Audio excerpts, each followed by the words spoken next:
हो गया बिल्कुल, चारों तरफ से कोतवाली घिर गए अंदर थे और अब कोई विकल्प नहीं बचा उस समय। जो एसएसपी ने कहा साहब अब तो फायरिंग ऑर्डर करनी पड़ेगी।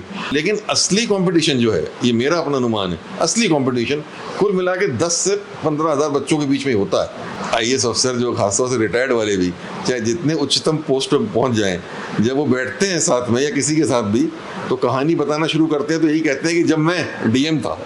निष्पक्षता से अगर काम करेंगे तो आपको पब्लिक में लोग बहुत सराहेंगे और एक सिविल सर्वेंट की असली सर्टिफिकेट जो है वो जनता देती है। हेलो एवरीवन, वेलकम टू स्टूडेंटो। सर हमारे साथ है आलोक रंजन सर, जो कि आईएएस रिटायर्ड है, 1978 बैच के आईएएस ऑफिसर हैं सर, और चीफ सेक्रेटरी के पोस्ट से रिटायर्ड हुए हैं।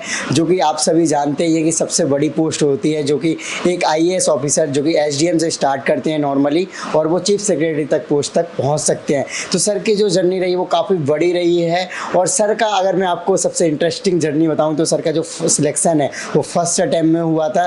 साथ ही जो सर की रैंक थी उस टाइम पे 4th यानी कि टॉप रैंक थी। इसके अलावा सर की जो 2 बुक हैं, एक है एथिक्स फॉर सिविल सर्विसेज, इसके अलावा है making a difference IAS as a career. So ये 2 इंपॉर्टेंट बुक्स हैं जो सर ने स्टूडेंट्स के लिए लिखी हैं, जिससे कि वो अपनी प्रिपरेशन में काफ़ी हेल्प ले सकते हैं। और आज हम सर के जो सर्विस के दौरान एक्सपीरियंस रहे हैं, क्योंकि डेफिनेटली काफ़ी बड़े एक्सपीरियंस रहे होंगे, आप कैसे अपना career as a chief secretary तक बना सकते हैं, सर से हम इस बारे में डिटेल में कवर करेंगे। सो अभी तक आपने चैनल को सब्सक्राइब नहीं किया तो चैनल को सब्सक्राइब कर लीजिए, इस वीडियो को लाइक करें।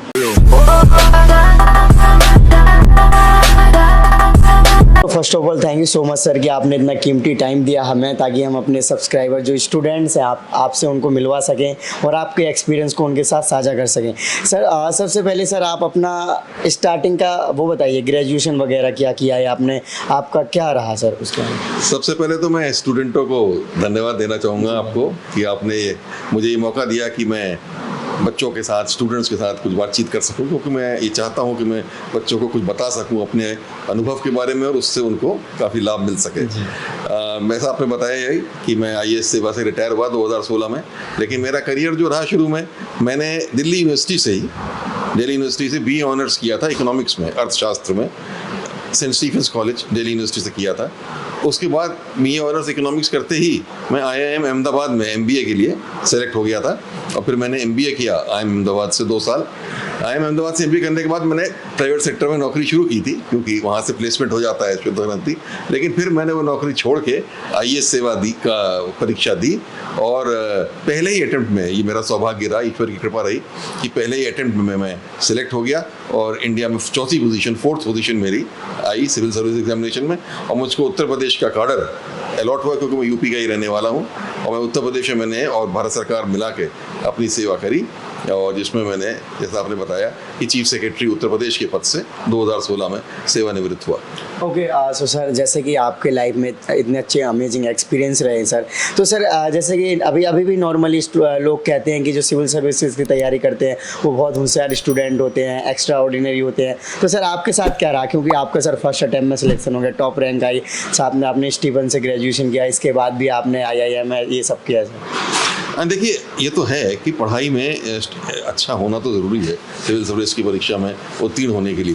पर ऐसा देखिए, ऐसा भी होता है, कई लोग ऐसे होते हैं जो हो सकता है कभी अपने ग्रेजुएशन में उसमें उतनी मेहनत ना की हो, लेकिन अगर वो उनके अंदर बेसिक इंटेलिजेंस और सब होती है और वो मेहनत करके अगर सिविल सर्विस एग्जाम देते हैं, तो मैंने ऐसे लोगों को पाया है कि वो सक्सेसफुल हो जाते हैं और क्लियर कर लेते हैं एग्जामिनेशन को। ये डिपेंड करता है कि ये एग्ज़ाम बड़ा मुश्किल एग्ज़ाम है। मैं तो समझता हूँ दुनिया के सबसे मुश्किल एग्ज़ाम है, और आपने कहीं पढ़ा होगा कि 0.12% लोग अल्टीमेटली क्वालिफाई करते हैं। तो 0.12% लोग, बहुत ही मुश्किल बात है ये। तो इसके लिए तैयारी बहुत होनी चाहिए, और तैयारी खाली ऐसे नहीं कि खाली बैठ के ऐसे ही पढ़ना है रैंडमली, बस सिस्टमेटिक और फोकस्ड, जिसे कहते हैं एग्जाम ओरिएंटेड, एग्जाम पे फोकस करते हुए तैयारी होनी चाहिए। और इस प्रकार की अगर तैयारी कोई करेगा सफलतापूर्वक, तो निश्चय ही वो उसमें सक्सेस उसको मिलेगी। लक का फैक्टर होता है, ज़रूर होता है, लेकिन अगर तैयारी अच्छे से आदमी करे तो लक के फैक्टर को भी वो नज़रअंदाज कर सकता है और अपना सिलेक्शन को कर सकता है उसका। ओके, सो सर नॉर्मली जो आज़ादी हुई देश का, वो कहा जाए उस टाइम पे 70s का दौर था सर, या 80s के दौर में ऑफिसर्स को बहुत बड़ा वो होता था, पद भी मानी जाती थी, क्योंकि अंग्रेज लोग गए तो डेफिनेटली इन लोगों ने शासन करना एक प्रकार से से स्टार्ट कर दिया। तो सर आपका स्टार्टिंग दौर में आपको कौन सा पोस्ट मिला हो सर, उसका थोड़ा सा एक्सपीरियंस बताइए कि कैसे चीज़ें चली। देखिए, बड़ा अच्छा आपने प्रश्न पूछा देवेंद्र जी। बड़ा होता है, लोग ये सोचते हैं कि आईएएस सेवा में जैसे सिलेक्ट हो गए तो वह समझते हैं कि अब बहुत आराम की नौकरी होगी या बहुत कुछ हमको आराम मिलेगा, सब अच्छी सुविधाएं मिलेंगी, तो ये सबके दिमाग में रहता है। तो हम भी जब सिलेक्ट हुए और मसूरी एकेडमी में ट्रेनिंग के बाद पोस्ट हुए तो हम एसडीएम बने, और एसडीएम बने एक तहसील है, उसका नाम है डेरापुर, और वो पड़ती है कानपुर देहात। अब उस समय कानपुर एक ही ज़िला हुआ करता था, तो कानपुर देहात में सबसे दूरस्थ तहसील है वो, और सबसे बैकवर्ड तहसील हुआ करती थी। तो मुझे जब वहाँ पहुँचा और गया तो मुझे एक बहुत ही टूटा फूटा सा पीडब्ल्यूडी का डाक बंगला था, उसमें रहने के लिए एक कमरा मिला। और सबसे रोचक या इंटरेस्टिंग बात तो ये है कि मुझे वहाँ पीने का पानी का रनिंग वाटर नहीं था। वो एक आदमी जो था वो कुएं से पानी लेके आया करता था वहाँ के लिए, नहाने धोने के लिए, सबके लिए, और वहाँ बिजली भी नहीं थी, तो शाम को लालटेन जला करती थी, और लालटेन के उसमें बैठ के खाना खाया करते थे या किताब पढ़ते थे या कोई सरकारी काम करते थे। तो ये शुरू का अनुभव रहा कि जैसे लगता है कि आए तो बहुत बहुत ज़बरदस्त सुविधाएं मिलेंगी, ऐसा नहीं है। और यहाँ तक कि जब वहाँ फिर बाढ़ वगैरह आई उस तहसील में, वो तहसील कट गई थी कानपुर से, तो मुझे अभी भी याद है, नाव से और साइकिल से मैंने पूरे एक एक गांव में जाके भ्रमण किया, वहाँ लोगों को देखने के लिए कि उनको क्या दिक्कतें हैं क्या नहीं है, राहत सामग्री पहुँचाने के लिए। पहले नाव से जाते थे, जहाँ नाव के बाद पहुँचे उसके बाद साइकिल पकड़ते थे, साइकिल से जाते थे, कोई जीप पहुँच नहीं पा रही थी कहीं। तो ये अनुभव शुरू में ही हुआ, लेकिन इससे बड़ा आनंद मिला।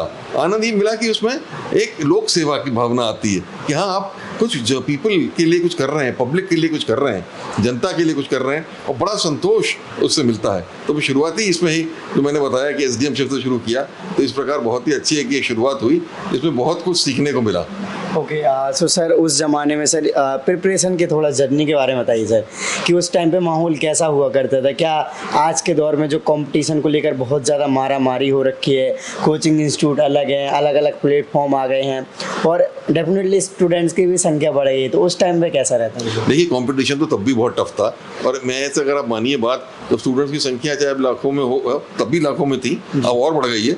लेकिन असली कंपटीशन जो है, ये मेरा अपना अनुमान है, असली कंपटीशन कुल मिला के 10 से 15,000 बच्चों के बीच में होता है। अगर हमारे ये बच्चे ऐसे हैं जिनका एकेडमिक लेवल भी अच्छा होता है और तैयारी भी अच्छी करते हैं, और मेन कंपटीशन इनमें होता है। बाकी तो कई लोग दे देते हैं क्योंकि उनको देना है, या उनके पिता ने कहा है, या माता पिता ने कहा है, या सोसाइटी ने ऐसा कहा है, लेकिन उतनी अच्छी उनकी तैयारी या लेवल नहीं होता है। तो ये रहता है, ये तब भी था, और बड़ा स्टिफ कंपटीशन था तब भी, सब लोग दिया करते थे।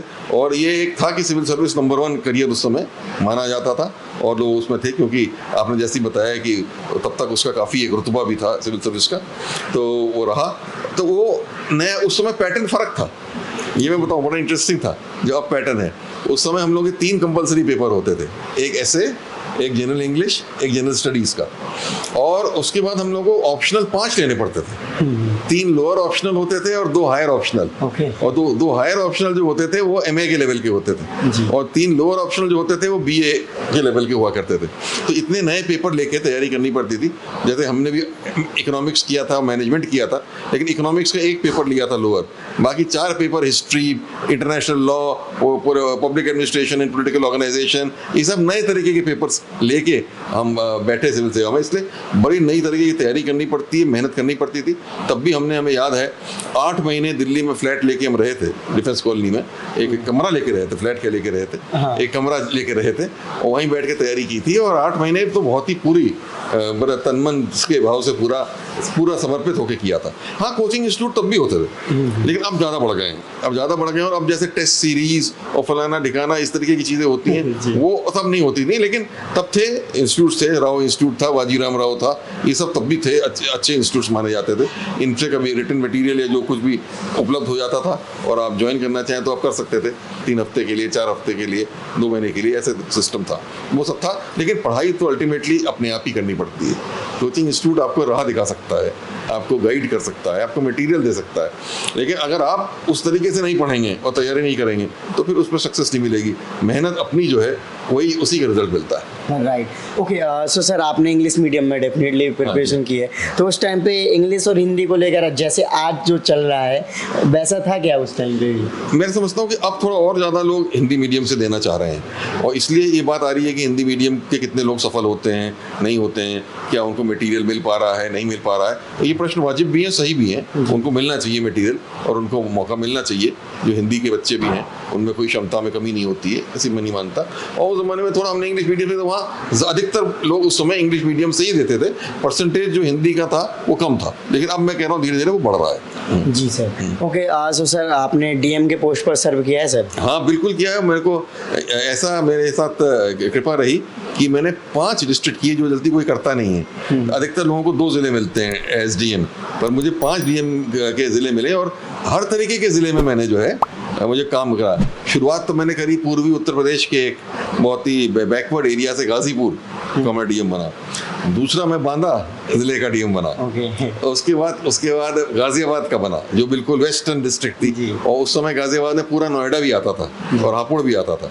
और उसके बाद मुझे आगरा डिस्ट्रिक्ट मिला, और आगरा डिस्ट्रिक्ट के बाद मुझे इलाहाबाद, जिसको आप प्रयागराज कहते हैं, ये डिस्ट्रिक्ट मिला। तो ये 5 डिस्ट्रिक्ट मुझे करने का मौका मिला, और बहुत अच्छा और अच्छा अनुभव रहा मेरा ज़िले का। वाकई ज़िले की पोस्टिंग एक ऐसी पोस्टिंग होती है कि आप अगर काम करें तो आप कुछ भी कर सकते हैं, और पब्लिक की अपेक्षा होती है आपसे।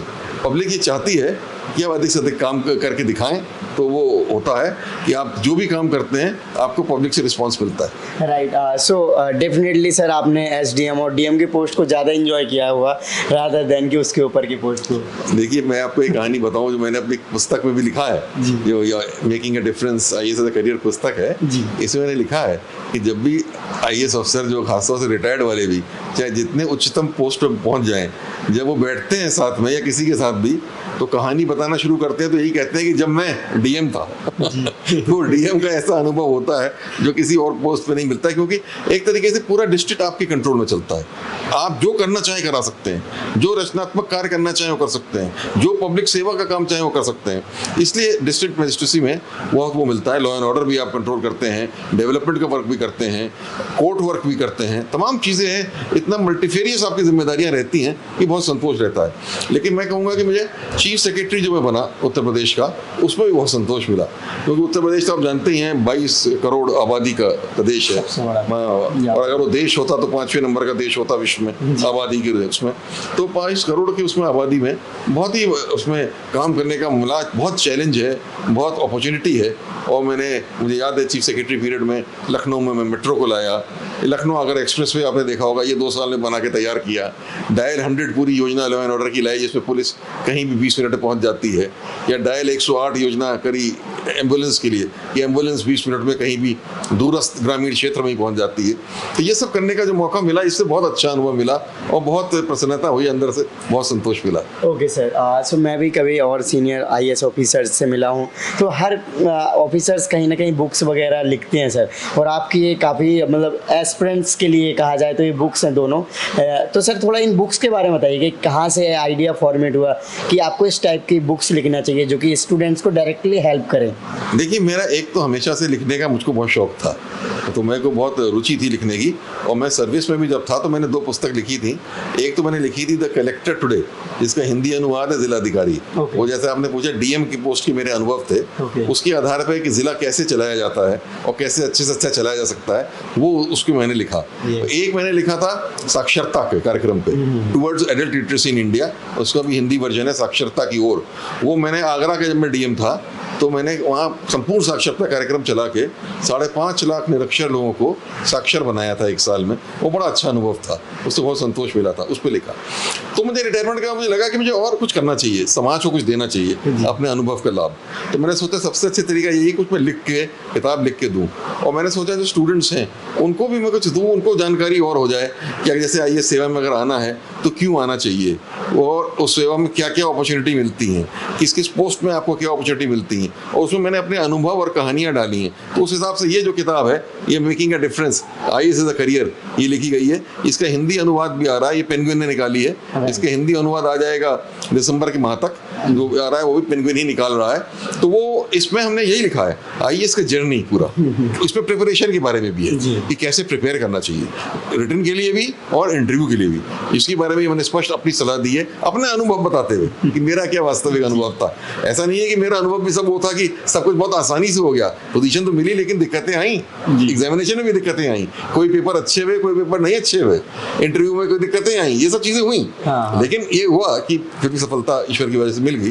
तो वो सब मैंने इसमें वर्णन किया है। और आईएएस सेवा में आप क्या क्या कर सकते हैं, मेकिंग अ डिफरेंस नाम इसीलिए रखा कि मैं समझता हूँ जो हमारे नए लड़के लड़कियाँ हैं, इनको आईएएस में इसीलिए आना चाहिए कि इनको सोचना चाहिए कि हमें समाज में कोई सकारात्मक परिवर्तन लाना है, कोई बदलाव लाना है, पब्लिक की सेवा करनी है, इस उद्देश्य से आना चाहिए, तभी उनको बहुत संतोष मिलेगा इस सेवा में। राइट। सो सर, आपकी जो बुक है ethics for civil services, so sir student ethics के पेपर को लेकर काफ़ी टेंशन में रहते हैं, क्योंकि मार्क्स इसमें कम आ जाते हैं, कभी कभी ठीक ठाक भी आ जाते हैं स्टूडेंट्स के, और हिंदी मीडियम वाले तो खास तौर पर रहते हैं। तो आपने जैसे बताया कि ये बुक दोनों मीडियम में आपके अवेलेबल है, तो सर इस बुक्स को अगर स्टूडेंट्स किस प्रकार से अपने जर्नी में हेल्पफुल नहीं, आपने बहुत अच्छा कहा। असल में मुझको ये बात सामने आई मेरे कि एथिक्स एक नया सब्जेक्ट है इसमें, और उसमें विशेष तौर पे आधे नंबर जो होते हैं वो केस स्टडीज़ के होते हैं।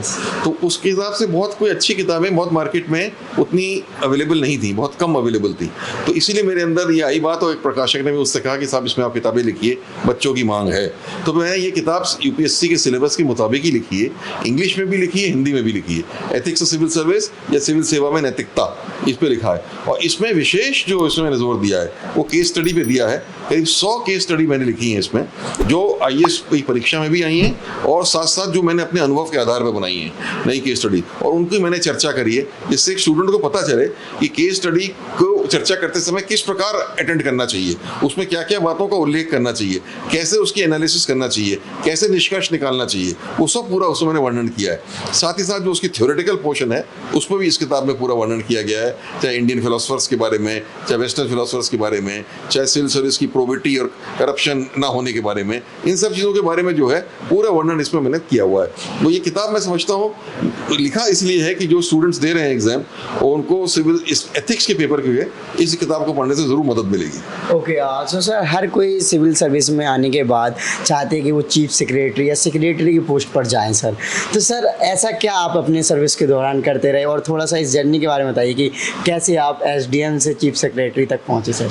देखिए, बहुत आवश्यक होता है कि आप निष्पक्षता से काम करें, ये बहुत आवश्यक है।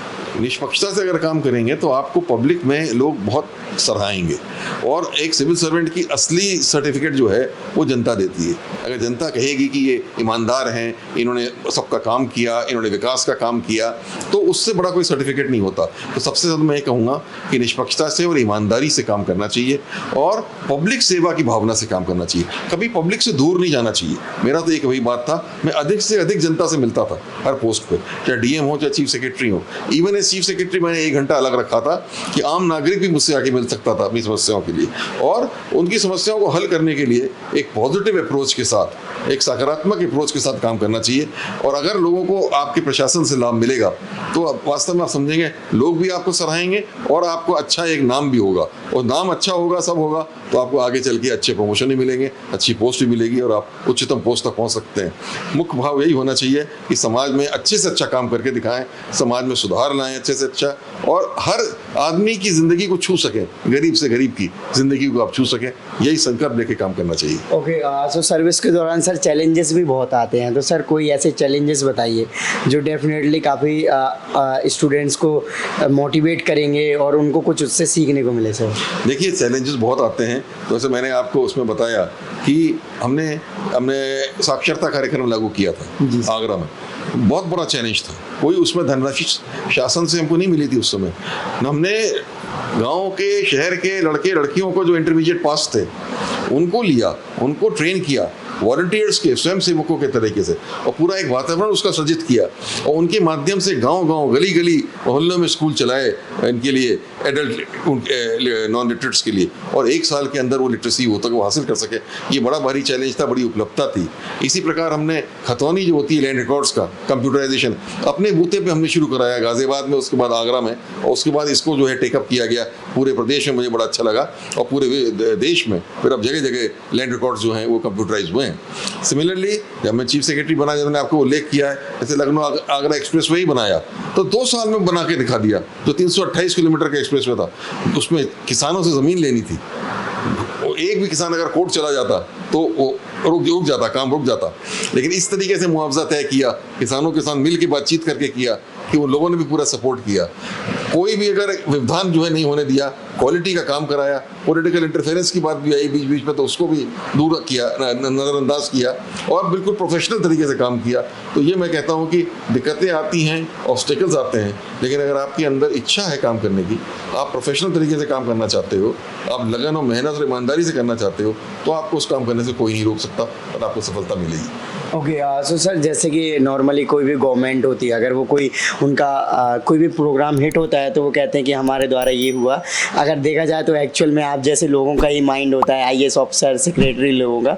तो सर इसके बारे में बताइए कि सर कैसे मतलब इसको पॉलिटिकल प्रेशर को मैनेज करके चीज़ों को कर पाना क्या ईजी होता है सर, या फिर उनके अकॉर्डिंग ही सारी चीज़ें करनी होती कैसे? नहीं, बिल्कुल ईजी तो नहीं होता है, क्योंकि पॉलिटिकल प्रेशर को मैं ये नहीं कहूँगा कि नहीं है, और पॉलिटिकल इंटरफेरेंस से कहते हैं बढ़ता भी जा रहा है कुछ हद तक। लेकिन ये है कि देखिए, हम लोग डेमोक्रेसी में हैं, प्रजातंत्र में ये तो मानना ही पड़ेगा, जो इलेक्टेड लीडर है वो सुपीरियर माना जाता है। तो उसकी बात तो है कि वो पॉलिसी डिसीजन वही लेगा अंतिम, और सिविल सर्वेंट को, आईएएस अफसर को उसके मार्गदर्शन में या उसके उसमें काम करना पड़ता है। लेकिन सलाह देने का अधिकार है, सही सलाह दीजिए, नीतिगत सलाह दीजिए, और आप सोच के कि कैसे देश का अच्छे से अच्छा विकास हो सकता है, आप सलाह दीजिए और उनको समझाइए, उनको कन्विंस भी करिए, तो आपकी बात को मानेंगे। दूसरी बात, मैंने अपना अनुभव ये पाया कि अगर आप स्वयं सही काम कर रहे हैं तो उसकी एक आपकी रेपुटेशन बन जाती है। फिर पॉलिटिशियन भी आपसे कभी गलत काम करने को नहीं कहता। गलत काम करने को पॉलिटिशियन उसी से अधिकारी से कहता है, अगर अधिकारी भी गलत करने को तैयार है या अधिकारी भी ईमानदारी नहीं से काम नहीं कर रहा है, तो पॉलिटिशियन उसको फिर एक्सप्लॉइट कर लेता है, वो बात हो जाती है। लेकिन अगर अधिकारी ईमानदार है और मेहनत से काम कर रहा है, तो पॉलिटिशियन उसको तंग नहीं करता, परेशान नहीं करता, बल्कि वो भी चाहते हैं कोई भी मिनिस्टर हो, चीफ मिनिस्टर हो, कि उनके गवर्नमेंट में ऐसे अधिकारी हों जो काम करके दिखाएं, क्योंकि उनको भी आखिर जनता के सामने जाना है वोट लेने। तो जनता के सामने जाएंगे तो उनको बताना है कि क्या क्या काम हुए। कोई ऐसा इंसिडेंट बताइए आपके डीएम पोस्ट के दौरान जहाँ पर लॉ एंड ऑर्डर को कंट्रोल करना काफ़ी मुश्किल पड़ गया हो, तो उस टाइम पे आपने कैसे उस चीज़ को हैंडल किया, थोड़ा सा अगर कोई ऐसा इंसिडेंट हो। हाँ, नहीं, मैं बताऊंगा, रहे बहुत इंसिडेंट्स रहे। वो तो पहला ही इंसिडेंट ले लूँ जो मैंने बताया, जब मैंने पहला डिस्ट्रिक्ट किया अपना गाजीपुर, तो एक दिन वो एक सब इंस्पेक्टर ऑफ पुलिस जो थे, स्टेशन ऑफिसर, वो अपनी मोटरसाइकिल से जा रहे थे सुबह के सुबह, और उनकी मोटरसाइकिल से किसी रिक्शे वाले का लड़ गया। तो उनको बहुत गुस्सा आ गया, तो उन्होंने रिक्शे वालों की वहीं पिटाई कर दी सड़क पे, और वो पिटाई इतनी कर दी कि रिक्शे वाला वहीं मर गया। अब जब मर गया तो एक बड़ा भारी आंदोलन उसको लेके खड़ा हो गया। हमको खबर आई, हमने अपने एसडीएम को, अपने पुलिस के सीओ को, सबको मौके पे भेजा, पुलिस फोर्स भेजी, लेकिन उनसे मामला हल नहीं हुआ, भीड़ बढ़ती चली गई। तो हमको और एसएसपी को भी मौके पे जाना पड़ा। हम वो एसएसपी मौके पे गए, उन लोगों की डिमांड थी कि साहब जो पुलिस इंस्पेक्टर है इसको तुरंत गिरफ्तार किया जाए, इसको तुरंत गिरफ्तार करके उनको नौकरी से बर्खास्त किया जाए, फलाना ठिकाना, तमाम डिमांडें थी उनकी। है यही हो जाता है थोड़ा कभी, जैसे पुलिस के जो एसपी थे वो कह रहे थे साहब अगर ऐसा होगा तो हमारे पुलिस का मोरल डाउन हो जाएगा, इसमें जांच ऑर्डर कर ली जाए, पहले ये ना किया जाए। लेकिन फिर मैंने जब सबको समझते, मैंने कहा नहीं, मुकदमा दर्ज होना चाहिए। मुकदमा दर्ज होकर मैंने कहा इनको करके जो है कानूनी कार्रवाई जो है पुलिस अपने स्तर से करे, और मैंने खड़े होकर सबको समझाया तो लोग मान गए कि सब ठीक है। कहा 3 दिन में और आगे सब कार्रवाई हो जाएगी, सब हो जाएगा। ये सब बात सामने रखी और उसके परिवार को पूरा ध्यान रखा जाएगा, जिसकी डेथ हुई है, सब हुआ है। लेकिन तभी एक पुलिस के डिप्टी एसपी पीछे से आ गए, जैसे होता है, अपनी जीप में, और जब वो भीड़ में घुस गई, ये गलती करी उन्होंने, उनको भीड़ में नहीं घुसना चाहिए था, और 5000 लोगों की भीड़ थी, उस भीड़ में पीछे से घुस गए, हटो हटो हटो, रास्ता दो रास्ता दो। अब वहाँ किसी लोगों ने उनके बोनेट पर खड़े होकर हाथ मार दिया, कुछ कर दिया, तो उनको भी गुस्सा आ गया। उन्होंने उतर के कुछ अपशब्द बोल दिया या आदि लाठी चला दी, और उसको लेते हुए एकदम बवंडर हो गया। पुलिस की जीप तुरंत जला दी लोगों ने, वहाँ खड़ी हुई 7-8 जीपों में आग लगा दी और खड़े हो गए। हम कोतवाली के अंदर चले गए। कोतवाली के अंदर पत्थर लोग फेंक रहे थे, बोतलों में पेट्रोल भर भर के आग लगा लगा के फेंक रहे थे। एक बड़ा भारी वो हो गया, बिल्कुल चारों तरफ से कोतवाली घिर गई अंदर थे और कोई विकल्प नहीं बचा उस समय। एसएसपी ने कहा साहब अब तो फायरिंग ऑर्डर करनी पड़ेगी। तो फिर हमने फायरिंग का ऑर्डर दिया कि डीएम फायरिंग का ऑर्डर देता है। फायरिंग का ऑर्डर दिया और उसके बाद एसएसपी स्वयं निकले बाहर और फिर 19 राउंड गोली फायर हुई, तब जाके मॉब डिस्पर्स हुआ। वो तो हो गया कि डिस्पर्स हो गया, लेकिन एक बेचारा लड़का, उसको गोली पेट में लग गई और वो वहीं गिर गया था और लगा कि ये तो मर जाएगा। उसको हमने तुरंत पहुंचाया अस्पताल, लेकिन वो फिर वहाँ भी नहीं हो तो बनारस बीएचयू ले गए उसको। लेकिन बीएचयू में भी वो बच नहीं पाया, उसकी डेथ हो गई है। इसके बाद 3-4 दिन तक बहुत आंदोलन रहा, आक्रोश था ज़िले में। तो हमने भी सामने जाके बहुत लोगों को समझाया, हैंडल किया सिचुएशन को, नॉर्मल सी रिस्टोर कर दी। लेकिन एक अच्छी बात मैं शेयर करूँगा कि ये होता है जिलाधिकारी का पद का, जिलाधिकारी एक तरीके से हेड होता है फैमिली का, डीएम जो होता है। तो ये बात भी सही थी कि गोली जलाने का ऑर्डर मैंने ही दिया था और कोई विकल्प नहीं था उस समय, क्योंकि वो अगर ना देता तो वो कोतवाली को भी जला देते और लोगों को मार देते, कुछ पुलिस वालों को, क्योंकि हम पुलिस वालों की संख्या बहुत कम थी वहाँ। वो ये 5000 का मॉब था, लेकिन फिर भी वो अपनी ड्यूटी करता है डीएम। तो हमने ड्यूटी करी थी, हमने गोली चलवाई, एक आदमी लड़का मर गया। तो उसके बाद जैसे जैसे नॉर्मल हुआ तो मैंने कहा मैं उस लड़के के परिवार में जाऊँगा। तो हमारे एसएसपी ने कहा साहब मैं भी चलूंगा साथ में। मैंने कहा नहीं, आपको नहीं चलना है, आप तो वर्दी वाले लोग हैं, मैं जाऊंगा बिना वर्दी के। तो उन्होंने कहा नहीं, तो पुलिस के आपके एस्कॉर्ट जाएगा, क्योंकि बहुत आक्रोश है लोगों में, बहुत गुस्सा है। हमने कहा नहीं कोई गुस्सा नहीं, मैं जाऊंगा, मेरा चपरासी बहुत है और एक मेरे साथ रहता है, गनर रहता है, बस बहुत है। उसको लेके मैं गया वहाँ उनके गाँव में, उनके घर गया, उनके घर में बैठा, बेचारों ने चारपाई लगाई, मैं बैठा बहुत देर, उनकी माँ को उनको सबको समझाया, रो रहे थे। मैंने कहा हाँ ठीक है, ऑर्डर मैंने ही दिया गोली चलाने का, लेकिन इसी वजह से मेरे को देना पड़ा, मजबूरी थी, मुझे कोई आपसे वो नहीं ना, आपके लड़के थे और आपके परिवार को मैं अपनाता हूँ, जो करना है आपके परिवार के लिए मैं करूँगा। और मैंने उनके एक लड़के को फिर सरकारी नौकरी दिलवाई, दूसरे को पीडब्ल्यूडी का कॉन्ट्रैक्टर बनवाया और काफ़ी कुछ हर समय उस परिवार की मदद करता रहा। तो आप ये समझिए संतोष होता है कभी भी सेवा का ये कि आज भी इतने मैं रिटायर हो गया हूँ और इस घटना को हुए 36 साल हो गए हैं। 36 साल बाद भी उनके परिवार का बेटा वगैरह कभी लखनऊ आते हैं तो मुझसे मिलने आते हैं और मुझसे मिलने आते हैं तो कभी कभी एक छोटी सी शीशी में अचार ले आते हैं घर से और कहते हैं माँ ने आपके लिए अचार बना के भेजा है। तो मैं कहता हूँ तो एक तरीके का वो संबंध बन गया। तो यही मैं बताना चाहता हूँ लॉ एंड ऑर्डर का कि ये एक दोनों चीज़ है भाई, आपको ड्यूटी भी करनी है, एट द सेम टाइम आप फैमिली के हेड हो और फैमिली के हेड की तरह भी आपको बिहेव करना है। Right sir. और सर जो फ्यूचर एस्पिरेंट है या फिर जो सिविल सर्विसेज की तैयारी कर रहे हैं उनको आप क्या मैसेज देना चाहेंगे सर? बहुत मेहनत से पढ़िए, फोकस तरीके से पढ़िए, सिस्टमेटिक तरीके से पढ़िए, अपना एनालिटिकल स्किल्स बढ़ाइए, कॉन्सेप्चुअल स्टडी करिए, व्यक्तित्व का विकास करिए और सबसे बड़ी बात यह है अपने अंदर एक पब्लिक सर्विस की भावना जरूर ले आइए। अगर वो भावना नहीं रहेगी तो आप सिविल सेवा में आपको संतोष नहीं मिलेगा, लेकिन अगर वो भावना से आप काम करेंगे तो मेरा अपना विचार है कि आईएएस या सिविल कोई भी सिविल सर्विस इससे बेहतर कोई करियर नहीं है। Okay sir, thank you so much sir for your lovely message. Thank you. Okay, welcome. Okay, so guys आपने देखा कि सर ने जर्नी को अपनी डिटेल में शेयर किया, साथ में उन्होंने बताया कि क्या चैलेंजेस आते हैं, साथ में आपके लिए भी गाइड किया। सो आई होप कि आपको वीडियो अच्छी लगी होगी, तो इस वीडियो को लाइक करें और अभी तक आपने चैनल को सब्सक्राइब नहीं किया तो चैनल को सब्सक्राइब कर लीजिए। साथ ही एक और इम्पॉर्टेंट बात, जो सर की जो किताबें हैं ये मैं लिंक वीडियो के डिस्क्रिप्शन में दे दूँगा, अगर आप इंटरेस्टेड हैं तो जाके परचेज़ कर सकते हैं, आपकी प्रिपरेशन में काफ़ी हेल्पफुल होगी। सो जय हिंद।